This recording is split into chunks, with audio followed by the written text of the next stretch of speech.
Biz yıllardır Hakkari coğrafyasında kışlarımız hep çetin geçiyor. Yollarımız yaya ulaşımına ya da trafiğe uygun yollar değil.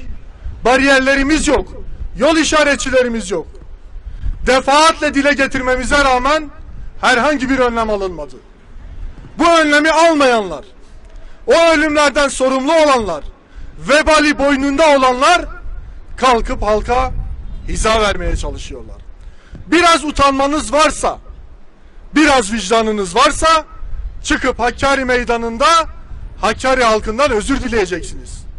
Yolların yapılmamasından kaynaklı kimin kusuru varsa, kim rüşvet çarkıyla kendine yeni bir yaşam oluşturuyorsa, Hakkari halkının cebinden çıkanlarla kendine konfor alanı yaratıyorsa bizim elimiz onların yakasında olacaktır. Bizler meclis zemininde sorumluluğu bulunan Hakkari milletvekilleriyiz, Hakkari halkının temsilcileriyiz.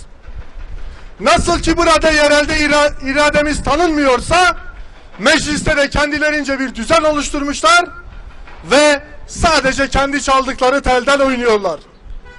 Biz defaatle Hakkari'nin deprem kuşağında olduğunu dile getirdik. Bize verdikleri yanıtı burada sizlerin huzurunuzda, sizlerin takdirine bırakıyorum. Hakkari gibi depremin birinci kuşağında yer alan bir memlekette niye sadece bir yol var? Alternatif yolu açmak için neyi bekliyorsunuz? Yatırım olanaklarınız mı yok? Hakkari'de olası bir depremde bu kadar can kaybına nasıl müdahale etmeyi düşünüyorsunuz diye sorduk. Kendileri bize şöyle bir cevap verdi. 5000 kişi AFAD gönüllüsü oldu.